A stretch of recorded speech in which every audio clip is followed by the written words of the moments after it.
What happens when raw arrogance meets silent strength? When someone mistakes quiet confidence for weakness, the lesson that follows can shatter everything they thought they knew about power. Sometimes the most dangerous people are the ones who never need to prove it until they have no choice. The neon lights of Murphy's Tavern cast long shadows across the worn wooden floor as Sarah Chen sat quietly at the corner of the bar, nursing her second beer of the evening. The amber liquid felt cool against her lips as she watched the condensation drip down the bottle's neck. After 18 months of deployment in classified locations she couldn't discuss with anyone, these simple moments of normalcy felt both foreign and precious. Sarah had chosen this particular stool deliberately. It gave her a clear view of both entrances, the back exit and every person in the establishment. Old habits died hard, especially when those habits had kept her alive through 7 years as a Navy SEAL.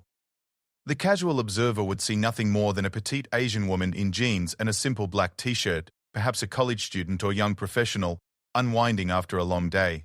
They wouldn't notice the way her eyes constantly swept the room, cataloging threats and escape routes with the precision of someone trained to survive in the world's most dangerous places. The bar itself was exactly what Sarah had expected from a military town establishment. Faded photographs of naval vessels lined the walls, interspersed with signed portraits of officers and enlisted personnel from decades past. The air carried the familiar scent of beer, fried food, and the lingering traces of cigarette smoke that seemed permanently embedded in the wood paneling. A jukebox in the corner played classic rock at a volume just loud enough to create a comfortable backdrop of noise without drowning out conversation. Sarah preferred these kinds of places over the trendy cocktail bars her civilian friends always suggested. Here, she could blend into the background, just another face in a crowd of people who understood the weight of service, even if they didn't know the specifics of hers. The bartender, a grizzled former Navy chief named Mike, had served her without the usual small talk that made her uncomfortable. He seemed to recognize something in her bearing that suggested she valued her privacy. The evening had been peaceful until the door burst open with enough force to rattle the small bell attached to the frame. Sarah's attention shifted immediately to the source of the disturbance, her training automatically assessing the new arrivals even as she maintained her relaxed posture at the bar. 3 Marines entered with the swagger that came from too many drinks and too much time convincing each other of their own invincibility. Their dress blue uniforms were slightly disheveled, ribbons and medals catching the light as they moved. Sarah could read their service records in those ribbons: deployments to Afghanistan and Iraq, combat action ribbons, good conduct medals, respectable service, but nothing that would indicate exposure to the kind of operations Sarah had lived through. The largest of the 3, a staff sergeant according to his chevrons, commanded attention simply by his physical presence. Standing well over 6 feet tall, with shoulders that strained against his uniform jacket, he moved through the bar like he owned it. His dark hair was regulation short, his jaw square and clean-shaven, and his blue eyes held the particular brand of confidence that came from being the biggest, strongest person in most rooms he entered. His name tag read M.O.R. Risson, and Sarah watched as he surveyed the bar with the air of a predator marking his territory. His 2 companions, both corporals, flanked him like loyal lieutenants, feeding off his energy and clearly prepared to follow his lead wherever the evening might take them. "Barkeep," Morrison's voice boomed across the establishment, causing several patrons to look up from their conversations. 3 whiskeys and make them doubles. We're celebrating another successful training exercise where we showed the Navy how real Marines get things done. Mike, the bartender, poured the drinks without comment, though Sarah noticed the slight tightening around his eyes that suggested he'd dealt with Morrison's type before. The 3 Marines claimed a high-top table near the center of the bar, positioning themselves where they could see and be seen by everyone in the establishment. Sarah returned her attention to her beer, hoping to remain invisible for the remainder of her evening. She had learned long ago that attention was rarely beneficial, especially when she was trying to decompress from the psychological weight of her work. The mission she couldn't discuss with therapists, family, or friends created a particular kind of isolation that required careful management. Her phone buzzed softly against the bar top. A text from her teammate Marcus, who was probably somewhere equally nondescript, unwinding in his own way. "How's civilian life treating you, Chen? Try not to break anyone tonight." Sarah smiled despite herself and tight back. Just having a quiet beer. No trouble here. She had no way of knowing how wrong she was about to be. Morrison's voice carried clearly across the bar as he launched into what was apparently a familiar story about a joint training exercise where his unit had supposedly outperformed their Navy counterparts. His 2 companions laughed at appropriate intervals, though Sarah noticed several actual Navy veterans in the bar rolling their eyes or turning back to their own conversations with obvious dismissal. So there we were, Morrison continued, his voice growing louder with each drink, and this Navy SEAL instructor thinks he's going to show us Marines how to do room clearing. Guy was maybe 5'8", looked like he'd blow away in a strong wind. I told him we didn't meet any Navy boys teaching real warriors how to fight. Sarah felt a familiar tension building in her shoulders. She had heard variations of this story countless times, usually from people who had never worked with actual special operations forces. The rivalry between military branches was natural and often healthy, but Morrison's tone suggested something more personal and bitter. What happened next? One of his companions prompted, though it was clear he'd heard this story before. What happened is I showed him what Marine Corps training really means. Put him on his back in about 3 seconds flat. Pretty sure he's still feeling it. Morrison's laugh was harsh and self-satisfied. Sarah doubted the truth of the story, but she also knew better than to engage. She had learned that the people who talked the most about their combat prowess were usually the ones who had seen the least actual combat.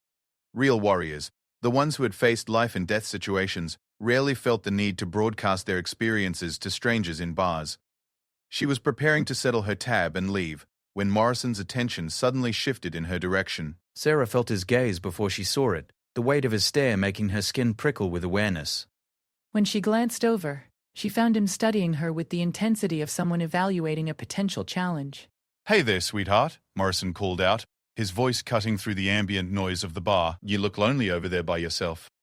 Why don't you come join some real men for a drink?" Sarah kept her expression neutral as she turned back to her beer. "Thanks, but I'm good where I am." Her response was polite but firm, delivered in the tone she had perfected for deflecting unwanted attention without escalating situations unnecessarily. She had hoped it would be enough to redirect Morrison's interest elsewhere. Instead, it seemed to intrigue him further. "Come on now," Morrison continued, pushing back from his table and taking a step in her direction. "Don't be antisocial. We're just trying to be friendly to a pretty lady drinking alone." Sarah could feel the attention of other patrons beginning to focus on their exchange. Mike, the bartender, had stopped his cleaning routine and was watching the interaction with obvious concern. She recognized the moment when a situation began to shift from harmless social interaction to something potentially problematic. "I appreciate the offer," Sarah replied. Still not turning around, "But I prefer to drink alone. Have a good evening." Morrison's laugh held no humor whatsoever. "What is it with you Navy types? Always think you're too good to socialize with Marines." Sarah felt her pulse quicken slightly. She hadn't mentioned her military affiliation, which meant Morrison had either made an assumption based on the bar's clientele or had noticed something in her bearing that suggested service. Either way, his tone had shifted from merely annoying to openly confrontational. She turned on her bar stool to face him directly, meeting his gaze with steady calm. "I didn't mention being Navy." "Didn't have to," Morrison replied, his chest puffing out with the particular kind of pride that often preceded poor decisions. "I can spot Navy from a mile away. Probably some pencil pusher who thinks wearing the uniform makes her tough." The insult was designed to provoke a response, and Sarah felt the familiar stirring of anger that came from being underestimated and dismissed. She had spent years proving herself in environments where failure meant death, where physical strength mattered less than mental toughness, tactical thinking, and the ability to function under pressure that would break most people. But she had also spent years learning when to fight and when to walk away. "I think there's been a misunderstanding," Sarah said, sliding off her bar stool and placing a $20 bill on the bar to cover her tab and tip. "I'm not looking for any trouble tonight." Morrison moved to block her path to the door, his size and positioning making it clear that leaving wouldn't be as simple as she'd hoped. His two companions had risen from their table as well, though they seemed more interested in watching the show than participating directly. "See, now that's the problem with the Navy," Morrison said, his voice loud enough to carry throughout the bar. "No backbone when things get real. All talk, no action." Sarah could feel the weight of every eye in the establishment focused on their confrontation. She recognized several faces that belonged to active duty personnel, people who would likely recognize her if she did anything to draw additional attention. The last thing she needed was to become the subject of gossip or official attention. "I'm not interested in proving anything to you," Sarah said quietly, her voice carrying despite its low volume. "Please move aside." "Make me." The challenge hung in the air between them like a physical thing. Sarah could feel the familiar calculation her mind always performed in situations like this, assessing threats, evaluating options, determining the best course of action. Morrison outweighed her by at least 80 pounds and had several inches of reach advantage. In a fair fight, those physical advantages would be significant. Sarah had never been interested in fair fights. But she was also acutely aware that any physical confrontation would result in questions she couldn't answer, attention she couldn't afford, and potential complications for her security clearance and career. The smart play was to de-escalate, find another exit, or wait for the situation to resolve itself naturally. "Last chance, Navy girl," Morrison taunted, stepping even closer. "Show me what you've got. Or admit that Marines are just better than whatever branch of desk jockeys you belong to." Sarah felt something cold and familiar settling into her chest. The same calm that had descended over her during firefights in Mogadishu, during hostage rescue operations in Syria, during counterterrorism missions she would never be able to discuss with anyone. It was the quiet that came before violence, the stillness that preceded action. But it was also the control that had kept her alive through 7 years of operations that existed in the grey spaces between declared wars and official recognition. "Excuse me," Sarah said, her voice carrying a new note that made Morrison's companions exchange uncertain glances. She moved a step around Morrison, hoping that her obvious attempt to disengage might satisfy his need to dominate the situation. For a moment, it seemed like he might let her pass. His posture relaxed slightly, and Sarah thought the confrontation might end without escalating further. Then Morrison's hand shot out to grab her shoulder. It was a mistake that would change everything. Sarah's response was automatic, honed by thousands of hours of training, and refined by real-world application under the most extreme circumstances imaginable. Her body moved before her conscious mind had fully processed the threat, muscle memory taking over with the efficiency of long practice. She caught Morrison's wrist in a grip that utilized leverage and joint manipulation rather than raw strength, applying pressure to nerves and bones in ways that most people never learned existed. Morrison's confident expression shifted to confusion, then surprise, then genuine alarm as he realized he couldn't free himself from the small woman's seemingly gentle hold. "Let go of me," Sarah said quietly, her voice carrying an authority that came from commanding respect in environments where hesitation meant death. Morrison tried to jerk his arm away, but Sarah's grip only tightened, and she could see the moment when confusion turned to real pain in his eyes. Around them, the bar had gone completely silent, every conversation stopping as patrons realized they were witnessing something far more serious than a simple bar argument. "I said let go." Morrison's voice carried a note of panic, as he realized that his physical advantages meant nothing when he couldn't use them effectively. Sarah released his wrist so suddenly that Morrison stumbled backward, nearly losing his balance. He stood there for a moment, flexing his fingers and staring at her, with an expression that mixed shock, anger, and the first seeds of genuine respect. "How did you?" Morrison began, but the question died on his lips as he processed the implications of what had just happened. Sarah could see him working through the possibilities, trying to understand how someone half his size had effortlessly controlled him with what appeared to be minimal effort. She could also see the moment when his ego reasserted itself, when the humiliation of being handled so easily by a woman began to override the warning signals his more rational mind was trying to send. "You got lucky," Morrison said, his voice tight with embarrassment and anger. "That won't happen again," Sarah sighed internally, recognizing that the situation was about to escalate beyond her ability to control it through purely defensive measures. Morrison's pride had been wounded in front of his companions in a bar full of witnesses. In her experience, wounded pride was often more dangerous than actual physical threats because it made people act irrationally. "Please don't make this worse than it needs to be," Sarah said, genuinely hoping to avoid what she could see coming next.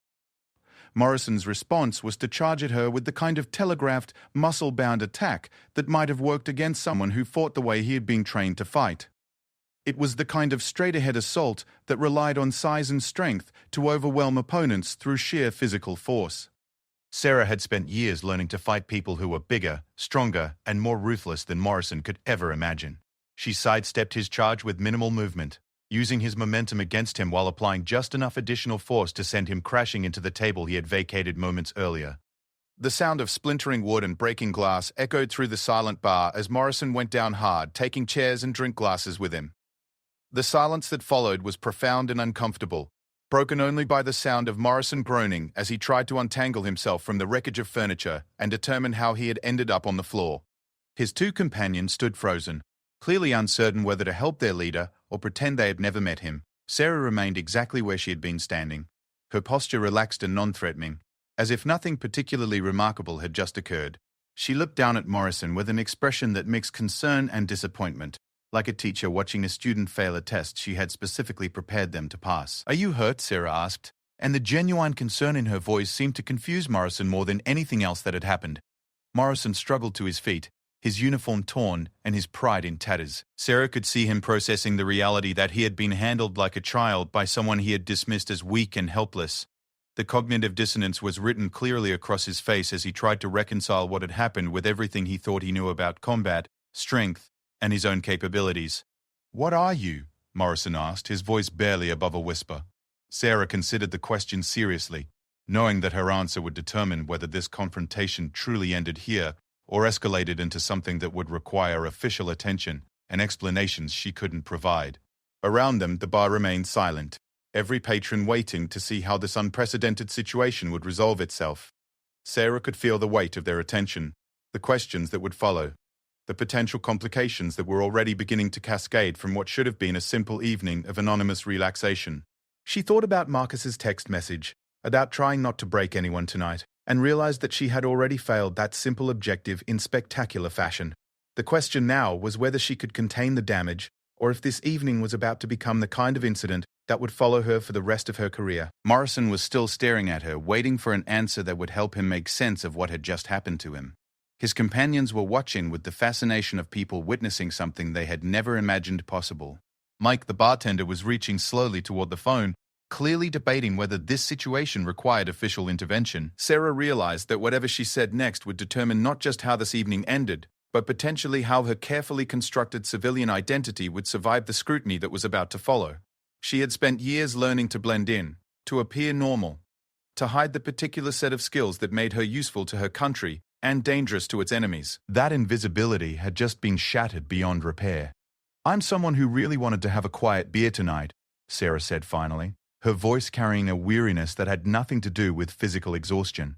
It wasn't the answer Morrison had been looking for, but it was the only truth she could offer without revealing things that would put both of them in danger from forces far more threatening than wounded pride and barroom confrontations. The aftermath of the confrontation lingered in Murphy's Tavern, like smoke from an extinguished fire. Sarah stood amid the wreckage of what had been Morrison's table, acutely aware that every eye in the establishment was focused on her with the intensity of people trying to solve a puzzle that made no sense. The casual invisibility she had cultivated so carefully over the years had been shattered in the space of 30 seconds, replaced by the kind of attention that made her trained instincts scream warnings about operational security and exposure. Morrison remained on his feet, though his stance was uncertain, and his eyes held the glazed quality of someone whose fundamental understanding of the world had just been violently rearranged.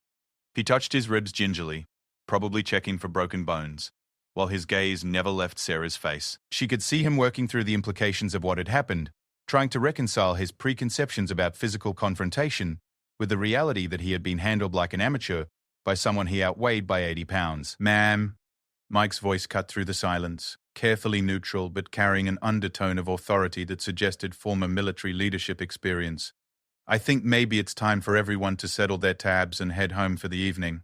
It was a diplomatic suggestion that gave all parties involved a face-saving exit from a situation that had already escalated beyond anyone's comfort level. Sarah appreciated the bartender's attempt to diffuse the tension, but she could see from Morrison's expression that his humiliation was rapidly transforming into something more dangerous than simple anger.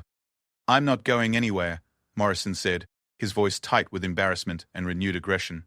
"Not until I understand what just happened here." His two companions exchanged nervous glances, clearly recognizing that their evening had taken a turn toward territory none of them had experienced navigating. The larger of the two, a corporal whose name tag read Jenkins, stepped forward with the obvious intention of collecting his superior and extracting him from the situation before it deteriorated further. "Staff Sergeant," Jenkins said carefully, maybe you should shut up and let me handle this," Morrison snapped, never taking his eyes off Sarah. "I want to know who you are and what kind of training you have." That wasn't normal self-defense. That was something else entirely. Sarah felt the familiar weight of operational considerations settling over her like a heavy blanket. Morrison's questions were precisely the ones she couldn't answer without compromising classified information and potentially endangering active missions. Her service record was compartmentalized at levels that required clearances most military personnel would never possess, and her current assignment existed in the grey spaces between official military operations and intelligence work that couldn't be acknowledged publicly. I'm just someone who wanted to have a quiet drink, Sarah repeated, hoping that repetition might somehow make the statement more convincing. Morrison's laugh held no humor. Just someone who can take down a Marine staff sergeant without breaking a sweat? Just someone who moves like she's been trained to kill people with her bare hands? I don't think so. The accuracy of his observation sent a chill down Sarah's spine. Morrison might be arrogant and aggressive, but he wasn't stupid. His combat experience, limited though it might be compared to her own, had given him enough exposure to serious violence that he could recognize the real thing when he encountered it. Around them, the other patrons were beginning to show signs of genuine discomfort with the direction the conversation was taking. Several people had quietly settled their tabs and left, while others were positioning themselves closer to exits with the practiced ease of people who had learned to recognize when social situations were about to require rapid evacuation. Look, Sarah said, making one final attempt at de-escalation. I think we can all agree that this has been a misunderstanding. I'm going to pay for the damage to the table and leave. You can go back to your celebration, and we can both pretend this never happened. Morrison's response was immediate and decisive. Like hell. He moved toward her again, but this time his approach was more cautious, more tactical. Sarah could see that he had learned something from their first exchange and was attempting to apply it to a second encounter. His stance was lower, his movements more controlled, and his eyes held the focus of someone who was finally taking the situation seriously. Sarah sighed internally, recognizing that she was past the point where this conflict could be resolved through words or gestures of goodwill. Morrison's pride had been wounded too deeply for him to walk away without some form of satisfaction, and his military training was sophisticated enough that he wouldn't make the same mistakes twice. She also realized that every second this confrontation continued increased the likelihood that it would attract official attention. Military police patrols were common in this part of town, and bar fights involving active duty personnel had a way of generating paperwork that led to questions she couldn't answer. Please don't do this, Sarah said, and the genuine regret in her voice seemed to give Morrison pause. Then tell me who you are, Morrison replied. Tell me what unit you're with, what your training background is, and how you learned to fight like that.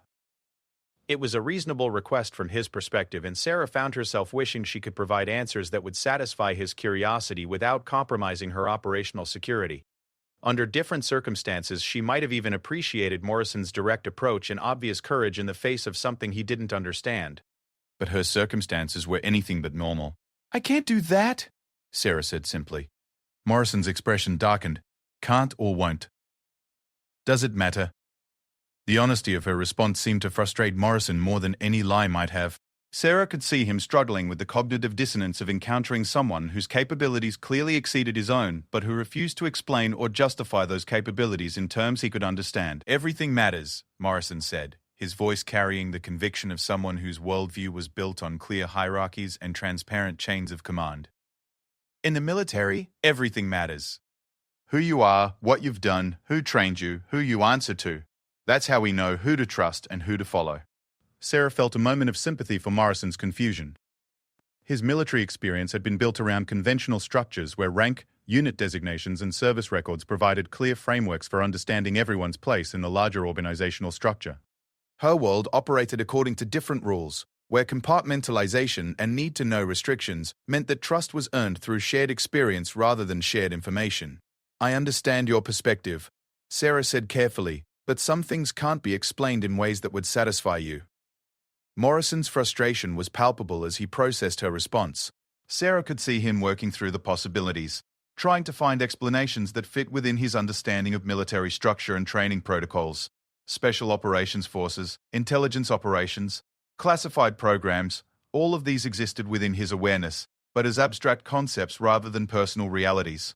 Are you CIA? Morrison asked suddenly, his voice dropping to a level that wouldn't carry beyond their immediate vicinity.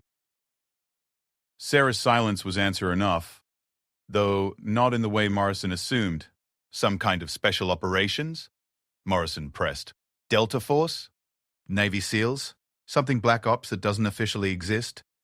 Each question was more accurate than the last, and Sarah felt her options for maintaining operational security narrowing with each passing moment. Morrison's persistence was both admirable and dangerous, driven by genuine curiosity rather than malicious intent, but potentially just as damaging to her carefully constructed cover.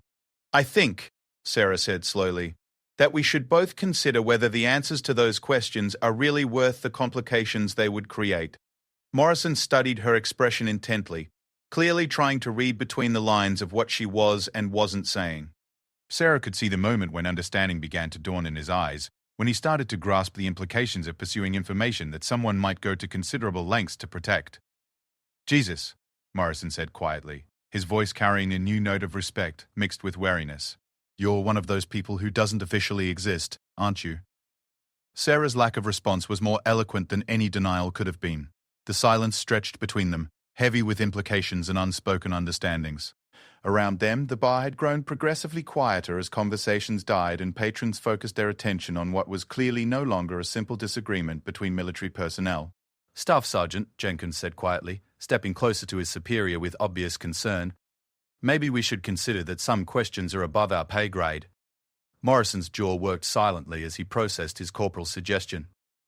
Sarah could see him weighing his curiosity against the potential consequences of pursuing answers that someone might consider classified information. His military training was sophisticated enough to recognize when he might be approaching territory that required clearances he didn't possess, but his pride was still wounded. And wounded pride had a way of overriding rational calculation. "I don't care what Black Ops princess nonsense you're involved with," Morrison said finally, his voice carrying renewed aggression. "This is about respect. You embarrassed me in front of my men and a bar full of witnesses. That requires an answer." Sarah felt her heart rate increase slightly as she recognized that Morrison had chosen pride over prudence. She had given him multiple opportunities to walk away with his dignity intact, but his need to save face was apparently stronger than his survival instincts. "What kind of answer did you have in mind?" Sarah asked, though she suspected she already knew. Morrison's smile was grim and predatory. "The kind that involves you and me settling this properly. No tricks, no mystery techniques, just straightforward combat to see who's actually better." The challenge was issued loudly enough for everyone in the bar to hear, and Sarah could feel the shift in atmosphere as what had been a tense confrontation transformed into something that resembled an old-fashioned duel. Morrison had essentially called her out in front of witnesses, creating a situation where backing down would be interpreted as cowardice regardless of her actual motivations. Sarah considered her options with the rapid calculation that came from years of making life-or-death decisions under extreme pressure. She could try to leave, but Morrison had positioned himself and his companions in a way that would make exit difficult without further confrontation. She could continue attempting to de-escalate, but his wounded pride seemed to have moved beyond the reach of rational persuasion. Or she could give Morrison exactly what he was asking for and deal with the consequences afterward. "You want to settle this properly?" Sarah asked, her voice carrying a note that made several nearby patrons shift uncomfortably. "That's exactly what I want," Morrison replied, his confidence returning as he misinterpreted her question as acceptance of his challenge. Sarah nodded slowly, making a decision that she knew would complicate her life in ways she couldn't fully predict. Outside then. No point in destroying any more of Mike's furniture. Morrison's grin was triumphant as he headed toward the exit, clearly expecting Sarah to follow. His two companions trailed behind with expressions that mixed excitement and apprehension, while most of the bar's remaining patrons began moving toward windows and the front door, with the obvious intention of witnessing whatever was about to unfold. Mike caught Sarah's arm as she prepared to follow Morrison outside. "Ma'am," he said quietly, "I don't know what kind of training you have, but that boy's going to try to hurt you out there. He's got 60 pounds on you and a lot of anger to work through." Sarah appreciated the bartender's concern, even as she recognized that his warning was based on incomplete information about the actual capabilities of the people involved in this confrontation. "I'll be careful," Sarah said, knowing that her definition of careful was probably very different from his. Mike studied her expression for a moment, and Sarah could see him processing the same disconnect between her apparent vulnerability and demonstrated capabilities that had confused Morrison. "You know what you're doing, don't you?" Mike asked finally. "I hope so," Sarah replied honestly. The evening air was cool against her skin as she emerged from the bar to find Morrison already positioned in the center of the small parking lot behind the building. He had removed his dress blue jacket and was rolling up his sleeves with the methodical preparation of someone who took physical confrontation seriously. A crowd had gathered in a rough circle around the impromptu fighting area, consisting of bar patrons, curious passers-by, and several off-duty military personnel who had been drawn by the prospect of witnessing an unusual matchup. Sarah noticed that someone had already positioned themselves to record the encounter with a cell phone, which meant that whatever happened next would likely be preserved for posterity and eventual review by people whose opinions could affect her career. "Last chance to walk away," Morrison called out, his voice carrying clearly in the night air. Sarah considered the offer seriously, knowing that accepting it would be the smart choice from every practical perspective. But she also knew that walking away now would leave Morrison with unanswered questions and unresolved anger that might drive him to seek answers in ways that could prove far more dangerous to her operational security than anything that might happen in the next few minutes. Sometimes the best way to end a problem was to solve it completely. "I'm not walking away," Sarah said, her voice calm and matter-of-fact. Morrison's expression shifted from confident to predatory as he realized that she was actually going to follow through with the confrontation he had engineered. Sarah could see him mentally cataloging his advantages: size, strength, reach, and what he assumed was superior training and experience.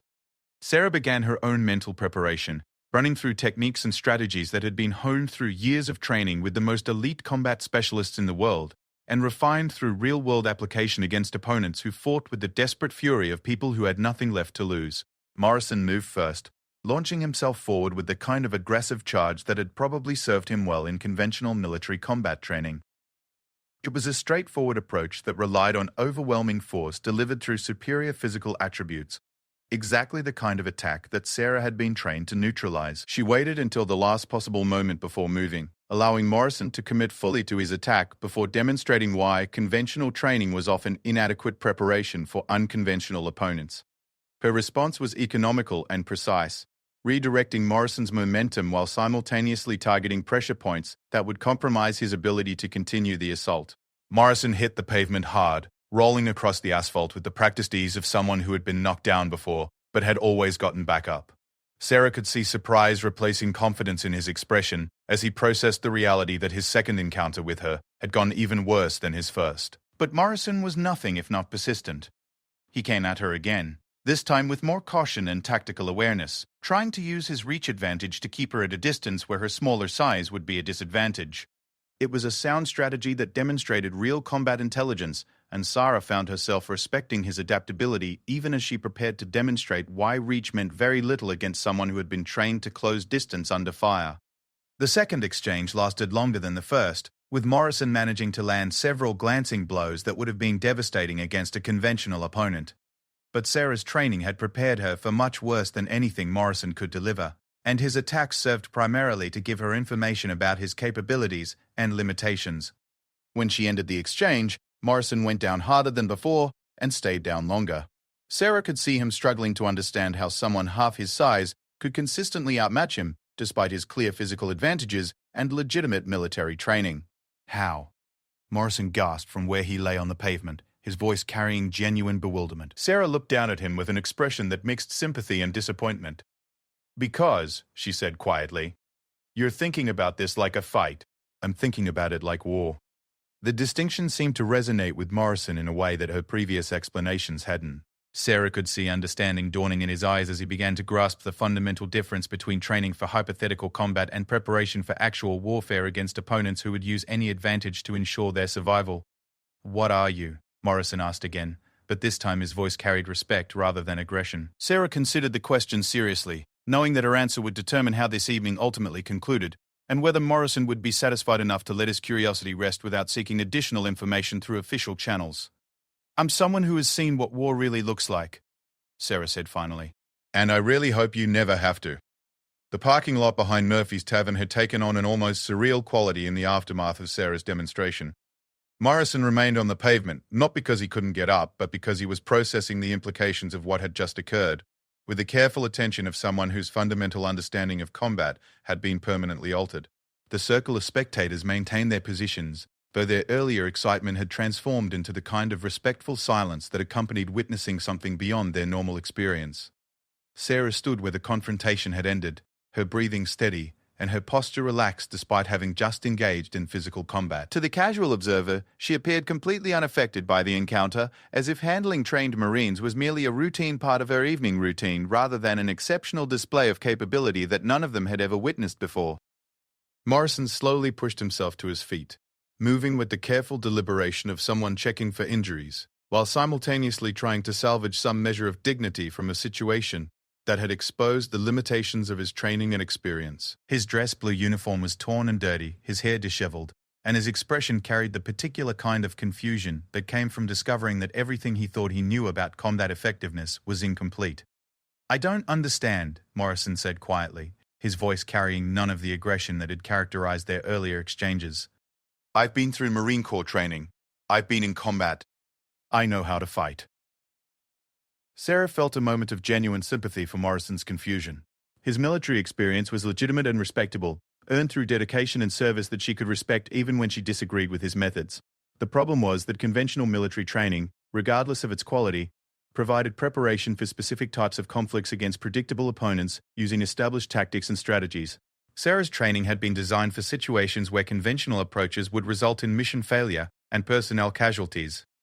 You do know how to fight, Sarah said carefully, choosing her words with the precision of someone who understood that every statement would be analyzed and remembered. Your training is solid, your technique is good, and your determination is impressive. But you've been trained to fight other Marines, other conventional soldiers, who follow the same rules and use the same tactics you've learned. Morrison wiped blood from the split lip, his eyes never leaving Sarah's face as he tried to understand the distinction she was making. Around them, the crowd remained silent, clearly recognizing that they were witnessing a conversation that went beyond typical barroom bravado into territory that most of them had never encountered. What's different about your training? Morrison asked, and Sarah could hear genuine curiosity replacing the wounded pride that had driven his earlier aggression. It was a reasonable question, and one that Sarah wished she could answer completely. The truth was that her preparation had included conventional military training as a foundation, but had built upon that base with specialized instruction in asymmetric warfare, counter-terrorism operations, and combat techniques developed through decades of engagement with opponents who fought without regard for conventional rules of engagement. She had learned to fight people who would use any weapon available, who considered civilian casualties acceptable losses, and who approached violence with the desperate creativity of individuals who knew that capture meant torture and death. Her training had been conducted by instructors who had survived encounters with the most dangerous people on Earth, and every technique she had learned had been tested under conditions where failure meant not just personal defeat, but the potential death of her teammates and the failure of missions that could affect national security. My training was designed for different kinds of problems, Sarah said finally, knowing that the explanation was inadequate, but unable to provide details that would satisfy Morrison's curiosity without compromising operational security. Morrison processed her response with obvious frustration, clearly recognizing that he was being given incomplete information while simultaneously understanding that pressing for additional details might be inadvisable. Different how? Morrison persisted, his voice carrying the kind of professional curiosity that Sarah had encountered from other military personnel, who recognized capability without understanding its source. Sarah considered her options carefully, knowing that her next words would determine whether Morrison's curiosity would be satisfied, or whether he would continue seeking answers through channels that could prove problematic for her career and operational security. Have you ever had to kill someone with your bare hands? Sarah asked quietly, her voice barely audible but carrying clearly in the silence that surrounded them. Morrison's expression shifted as he processed the implications of her question.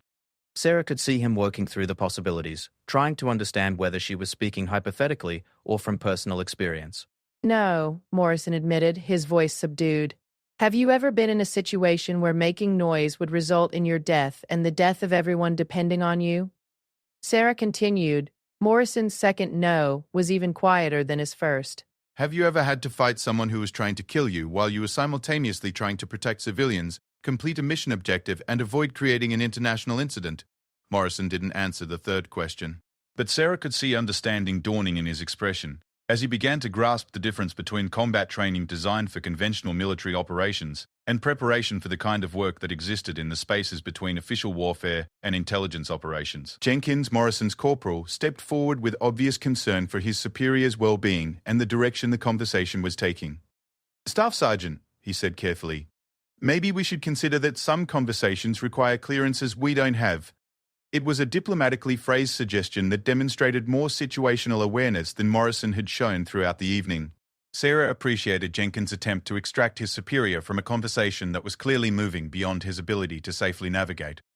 Morrison ignored his subordinate's warning, his attention completely focused on Sarah as he processed the implications of her questions and what they suggested about her background and experience. "You're not regular military, are you?" Morrison asked, though his tone suggested he already knew the answer.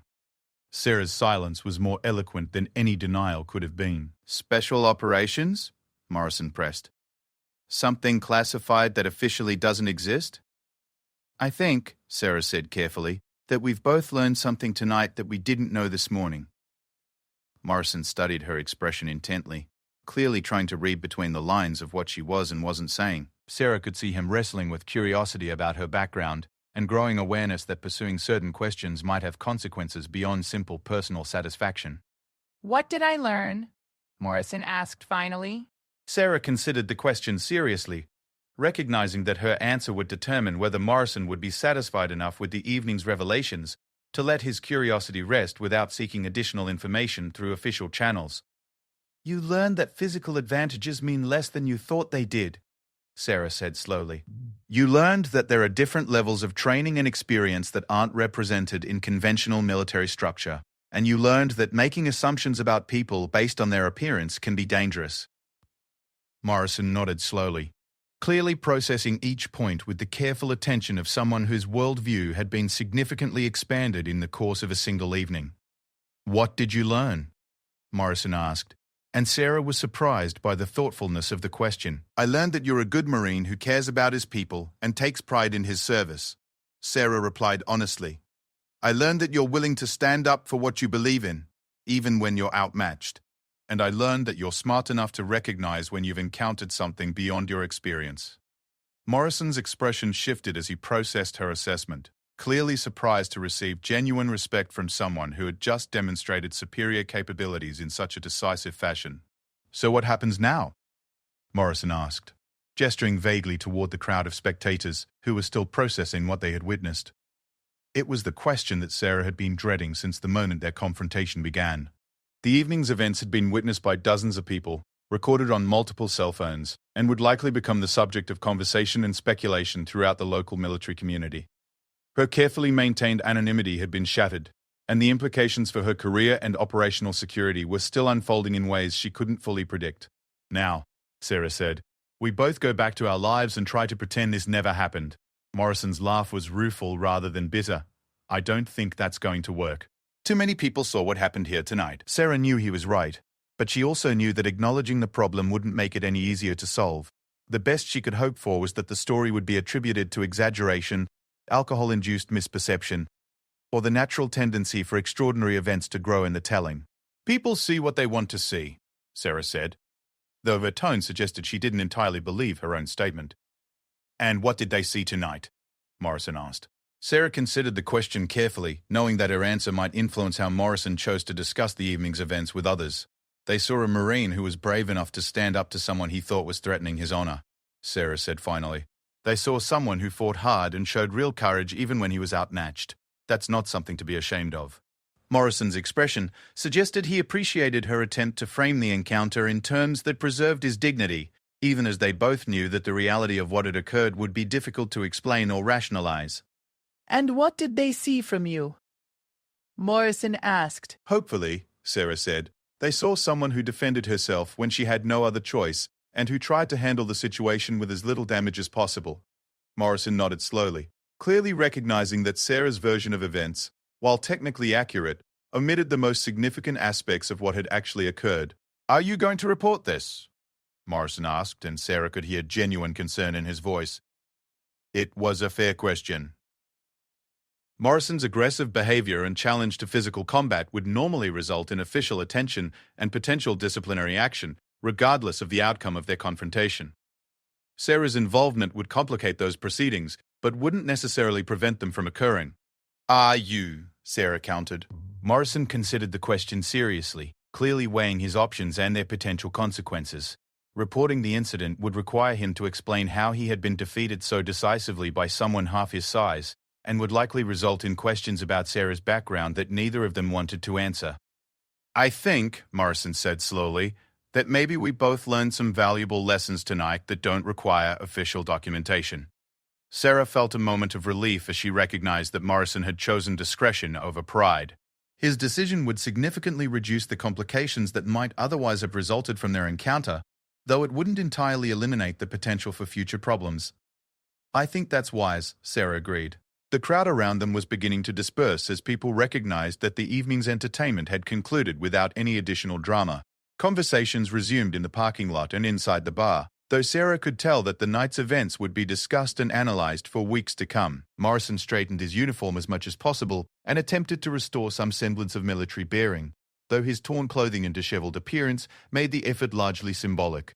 "Ma'am," Morrison said formally, "I owe you an apology. I made assumptions about you that were unfair and inaccurate, and I behaved in a manner that was inappropriate regardless of the circumstances." The unexpected formality and sincerity of his apology caught Sarah off guard. She had expected Morrison to remain defensive about the evening's outcome, but his willingness to acknowledge his mistakes demonstrated a level of character that she respected. "Apology accepted," Sarah said simply. "And for what it's worth, I'm sorry it came to this. I really did just want to have a quiet beer." Morrison's smile was rueful but genuine. "Something tells me that quiet evenings might not be your specialty." Sarah returned his smile despite herself, recognizing the accuracy of his observation. Her life had been shaped by circumstances that made quiet evenings a luxury she rarely experienced, and her training had prepared her for situations that most people would never encounter. "I'm working on it," Sarah said, though they both knew that some aspects of her background would always make true anonymity difficult to achieve. Morrison extended his hand, and Sarah shook it with the firm grip of someone who respected competence regardless of its source. The gesture felt like a proper conclusion to an encounter that had begun with hostility and ended with mutual understanding. "I hope our paths don't cross again," Morrison said. "But if they do, I'll know better than to make the same mistakes twice." Take care of yourself, Staff Sergeant, Sarah replied. "And thank you for your service." Morrison nodded once, gathered his companions, and headed back toward the bar to collect their belongings and settle their tab. Sarah watched them go, knowing that the evening's events would probably become the subject of analysis and speculation among Morrison's unit, but hoping that his decision to avoid official reports would limit the scope of any investigation. The parking lot emptied gradually as the remaining spectators returned to their own evening activities, leaving Sarah alone with her thoughts and the growing realization that her carefully constructed civilian identity would require significant adjustment in light of what had occurred. She retrieved her jacket from inside the bar, left an additional tip for Mike to cover any remaining damage, and walked slowly toward her car, while considering the implications of the evening's events for her career, her security clearance, and her ability to maintain the anonymity that was essential for her continued effectiveness in her chosen field. As she drove home through the quiet streets of the military town, Sarah reflected on the irony that an evening intended to provide respite from the complexities of her professional life had instead created new complications that she would need to manage with the same careful attention to detail that characterized her operational planning. But she also recognized that Morrison's questions about her identity and capabilities were legitimate curiosities that she would likely encounter again from other military personnel who recognized that her skills exceeded conventional training standards. The challenge would be finding ways to satisfy that curiosity without compromising operational security or revealing information that could endanger active missions and personnel. Sarah parked in her driveway and sat in the darkness for several minutes, processing the evening's events and planning her response to the questions and complications that would likely arise in the coming days. She thought about Marcus's text message about not breaking anyone tonight and smiled grimly as she realized that she had probably succeeded in that objective, even if she had failed spectacularly at maintaining her anonymity. Tomorrow would bring new challenges and the need to assess whether her cover identity remained viable or required modification to account for the evening's revelations. But tonight, she was simply someone who had defended herself when given no alternative and had tried to handle a difficult situation with as much professionalism as circumstances allowed. As she finally headed inside, Sarah realized that despite the complications and potential consequences, she felt a certain satisfaction in knowing that Morrison had learned something valuable about the dangers of making assumptions about others based on appearance and preconceptions. Sometimes the most important lessons were the ones that came as complete surprises, delivered by teachers who never intended to be in that position, but who were prepared to provide education when circumstances demanded it. Sarah locked her door, set her security system, and began the process of transitioning from the person who had just dismantled a Marine staff sergeant in hand-to-hand combat back to the anonymous professional who would report for duty tomorrow morning with a clearance level that most of her colleagues would never know existed. The duality had become second nature over the years, but tonight it felt heavier than usual, weighted with the knowledge that maintaining both identities was becoming increasingly difficult, as her skills and experience continued to distinguish her from the conventional military personnel among whom she tried to blend. But that was a problem for another day. Tonight, she was simply someone who had survived another encounter with the unexpected complications that seemed to follow her, regardless of how carefully she tried to live a normal life. And sometimes, survival was victory enough.